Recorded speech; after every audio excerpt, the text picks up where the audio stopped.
Bien, ya estamos de regreso. Ahora nos vamos a entrar, tal como les decía al comienzo del programa, en la factibilidad técnica de poder sacar adelante esta reforma a las pensiones. Hablábamos con Isabel Pla respecto de los factores políticos, pero ahora queremos saber qué tan cerca estamos de alcanzar un acuerdo, particularmente cuando se liberó, o más bien se dio a conocer en un medio ex ante, el informe final que elaboró la Comisión Técnica de Pensiones para el Gobierno y el Senado.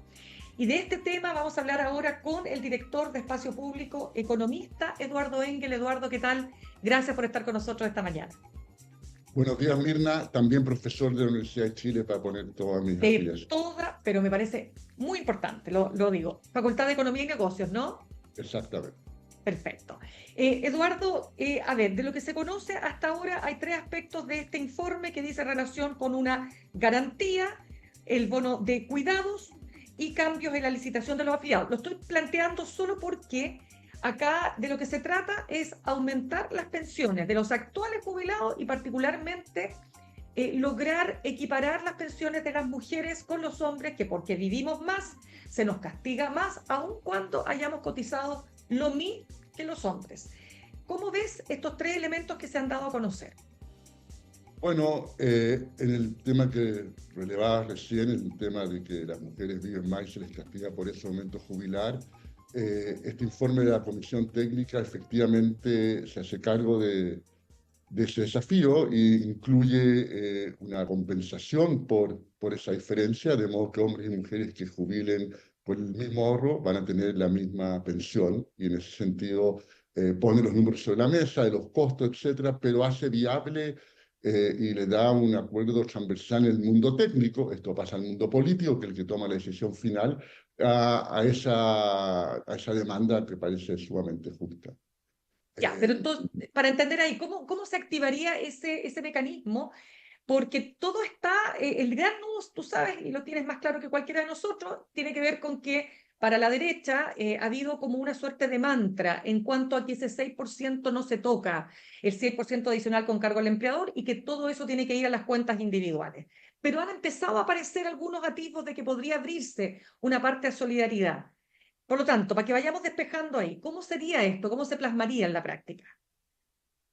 Yo creo que la derecha, lo que hemos visto la semana pasada en ese tema, es más bien diferencia al interior de la derecha, ¿no? Yo creo que una parte importante de la derecha ha mostrado una disponibilidad a que parte de la cotización adicional, de ese 6% adicional que van a cotizar los empleadores a nombre de los trabajadores, se destine a equiparar a lo que se llama el bono tabla en técnica, pero el fondo es a darle un suplemento a las mujeres que jubilan para compensar el hecho que su expectativa de vida es más larga que la de los hombres.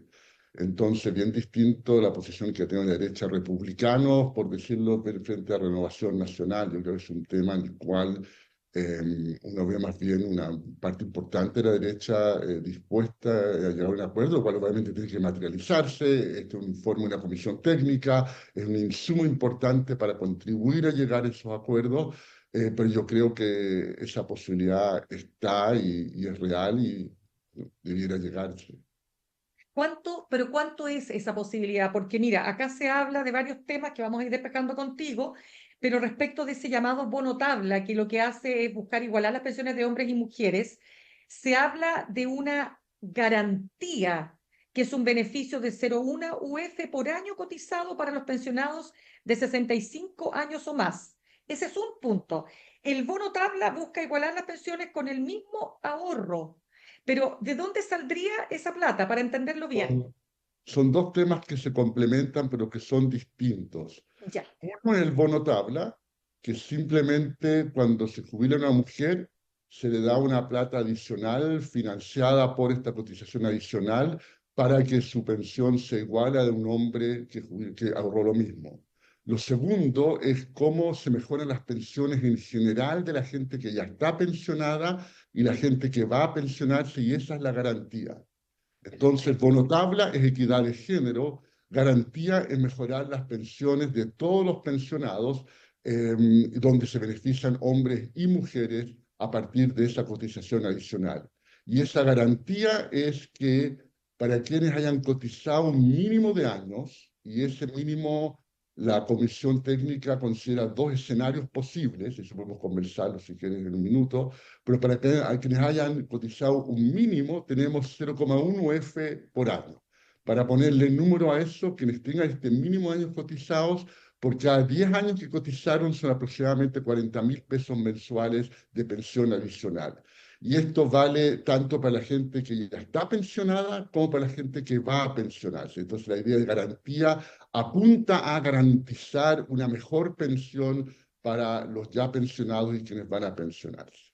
Y Ya, ahí y el eso tema que dejé pendiente hace un minuto era cuántos es, años de cotización y ahí no hubo acuerdo en la comisión técnica, solamente se limitan a ver dos escenarios y a cuantificar el costo, y obviamente el costo es más alto cuando hay más gente que se va a beneficiar de esto. Entonces el primer escenario es una exigencia de 20 años de cotizaciones para hombres y 15 años para mujeres, que después aumenta a 20, que es una exigencia alta.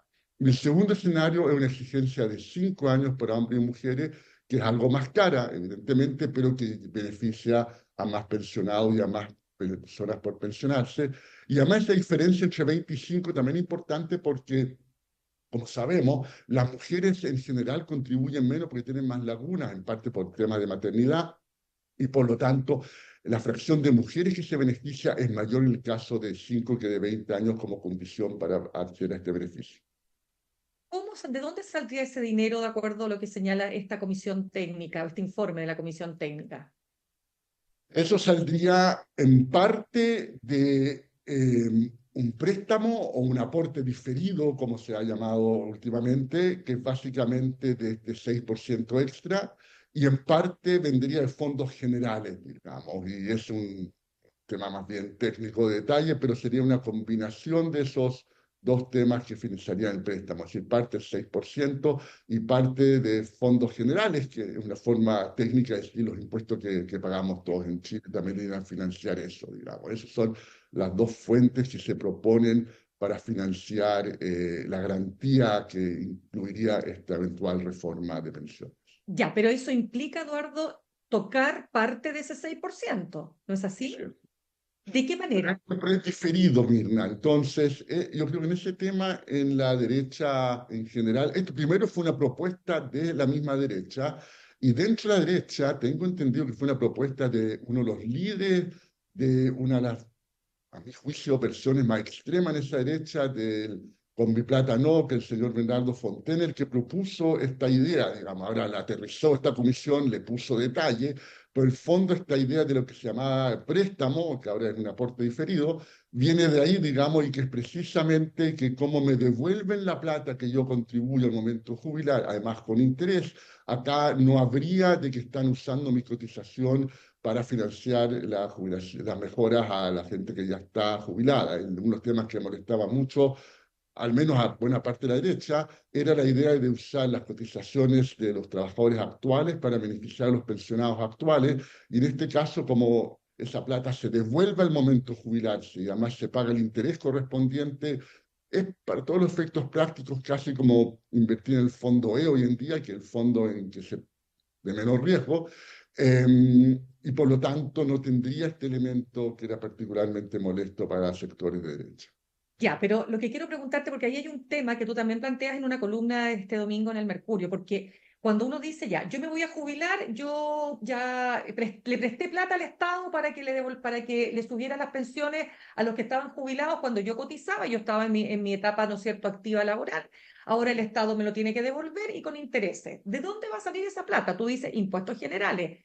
¿Es riesgoso ese mecanismo? Si el país está funcionando, está creciendo poco, hay problemas económicos, en fin, ¿cómo se garantiza algo así?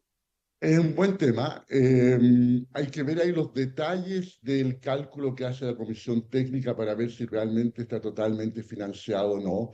El informe son 37 páginas, se conoció anoche, yo miré en diagonal ese informe, pero no he visto los detalles. Por otra parte, es una comisión técnicamente sofisticada, de modo que espero que hayan hecho los cálculos, digamos, pero es una buena pregunta. La columna que escribí el domingo era antes de tener este informe, en que lo que yo planteaba era precisamente la importancia de que ese cálculo se haga bien, porque en los hechos sí significa un aumento pasivo, de compromisos de plata del Estado. Si es deuda, pasivo contingente, una discusión más bien técnica, pero claramente estamos diciendo, ¿sabe qué más? Esa plata tiene que estar cuando tú te jubiles, que es el punto que tú haces en Mina y que es muy, muy válido, y de dónde va a salir esa plata en el momento que tú te jubiles, y ahí hay que entrar en el detalle de cómo esta comisión técnica propone que se realice ese financiamiento, porque como tú bien dices, un préstamo no es más que un préstamo, porque ¿qué pasa en el momento que devuelven la plata?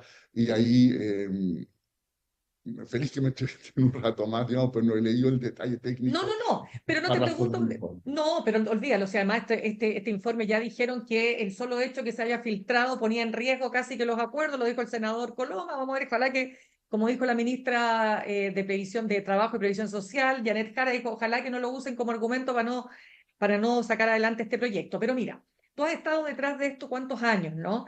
La pregunta que te quiero hacer es la siguiente, cualquier utilización para efectos de reparto, la derecha ha señalado que es en sí mismo mala, mala por un montón de razones que pueden ser técnicas, que pueden ser ideológicas, en fin. ¿Es tan así? Yo tengo un problema al comienzo, que la definición de reparto que estamos usando en Chile no es la definición técnica de la palabra. Todos los sistemas de pensiones son mixtos, tienen una combinación de elementos de reparto en el sentido técnico de la palabra. Me remito acá a las fuentes principales, qué sé yo, Diamond y Barr es uno de los libros clásicos, Diamond es Nobel de Economía, los dos son expertos en pensiones. Reparto es cuando yo tengo que los que trabajan hoy en día contribuyen a las pensiones de los que están jubilados hoy en día. Y eso puede suceder de muchísimas maneras. Y en Chile, con esa definición, que es la definición estándar en economía, la PGU es puro reparto también y la derecha la apoyó con entusiasmo en su momento. Entonces acá se ha buscado una definición muy particular de reparto que me imagino le interesa a quienes la han promovido, pero que no corresponde al concepto habitual. Lo que está detrás de esto es cuánta solidaridad queremos en un sistema de pensiones y cuánto queremos de incentivos para que los trabajadores contribuyan. Y lo que hacen los sistemas en todo el mundo, también en Chile, es combinar los dos elementos. Si uno tiene solamente contribuciones, no tiene elementos de seguridad social, que es clave en que la sociedad en que vivimos nos ayudemos entre todos, asumiendo los distintos riesgos que hay, en que podemos partir en un momento dado en igualdad de condiciones, pero algunos tienen más mala suerte que otros. Por ejemplo, les toca ofrecer cuidados a personas mayores y no son remunerados por eso. Esos eran los temas que discutía esta comisión técnica, y por lo tanto el Estado los remunera, como en parte como sucede en muchos países desarrollados, por poner un ejemplo. Entonces, acá el tema es más bien cómo se equilibra el tema de solidaridad con elementos de cotización individual y de premiar ese esfuerzo. Y eso está en discusión en todos los sistemas y también en el caso chileno. En el caso chileno, como vuelvo a repetir, tenemos elementos solidarios. Esta propuesta incluye elementos adicionales de ese tipo, independiente de exactamente cómo se va a terminar financiando. Tenemos que el bono tabla, que contribuye a la equidad de género, es una redistribución que va de hombres a mujeres, eso es lo que es finalmente, ¿no es cierto? La garantía que mejora las pensiones de quienes tienen pensiones más bajas, nuevamente es una contribución desde quienes tienen pensiones más altas o tienen ingresos más altos, quienes van a tener pensiones o tienen ya pensiones más bajas. Entonces esos elementos están ahí y le hace mal a las discusiones el demonizar conceptos y además tergiversarlos a veces, porque dificulta llegar a acuerdo en temas en que a la gente le importa mucho que haya un acuerdo. Todas las encuestas indican eso. Claro, pero imagínate tú lo que pasó cuando dijo el presidente de la UDI, Guillermo Ramírez, habló de precisamente de reparto y se le vino encima a republicanos, tuvo que desdecirse, después se habló de lapso, después dijo que quería hablar de compensación. Y aquí se instala siempre esta discusión, Eduardo Engel, que es lo que te quería preguntar, porque generalmente los expertos de derecha lo que te dicen es que en el mundo está retrocediendo, dicen ellos, el reparto y avanzando precisamente la cotización, la importancia de la cotización individual, precisamente, o sea, de la capitalización individual, precisamente dicen porque los sistemas de reparto ya están cayendo por la baja demográfica y un montón de otros factores que así lo explican. ¿Hay algo de eso? Lo que pasa es que es perfectamente posible de que en otros países hay tanto más solidaridad de lo que hay en Chile, que efectivamente están disminuyendo los elementos de solidaridad, pero en Chile hay tan poca solidaridad que igual lo estamos aumentando y todavía estamos con relativamente poca. Esas afirmaciones no son contradictorias, ¿no es cierto? Hay países, efectivamente, cuando tengo un énfasis casi exclusivo en reparto, con poblaciones que están envejeciendo tremendamente, se vuelve imposible financiar y al final las promesas que hago no las puedo cumplir. Pero Chile, el punto de partida nuestro es un punto extremo por el lado de muy poca solidaridad y muchísimo de cotización individual. Chile fue un país pionero en tener las cuentas individuales, ¿no es cierto? Y por lo tanto, esta reforma claramente no nos pone en riesgo de pasar a estar por sobre el promedio de los países en cuanto a elementos solidarios. Por el contrario, aún en el caso más optimista, esta reforma igual nos va a dejar con elementos relativamente acotados en lo que es solidaridad, sobre todo en lo que dice relación con lo que se financia a partir de la cotización de los empleadores y trabajadores. Eduardo, desde el punto de vista ya de lo político, ¿cuán importante dirías tú es para la próxima administración, sea la derecha que gobierne, sea que gobierne la centroizquierda? Tú sabes que eso nunca está totalmente definido, y ya la historia nos ha mostrado, ¿no?, aquello, pero pensando si es la derecha, ¿no?, sobre todo por lo que dicen las encuestas hoy día, tener despejado este tema de la reforma a las pensiones. Es clave para cualquier gobierno, pero en particular para un gobierno de derecha, despejar este tema porque este tema va a seguir en la agenda. Acá no es solamente discusiones ideológicas sobre si es reparto o no es reparto. Acá lo importante es que hay un número importante de personas que tienen pensiones bajas y que están esperando una mejora en sus pensiones y que llevan una década esperando esa mejora. Tuvimos la PGU, que fue muy importante para personas de bajo ingreso, pero los ingresos medios, la PGU relativo a su ingreso, esas personas igual terminaron con tasas de reemplazo muy bajas, personas que estaban ganando 1 millón de pesos y que pasan a 300.000 pesos al momento de jubilarse. Esa es una baja tremenda, un deterioro importante en la calidad de vida.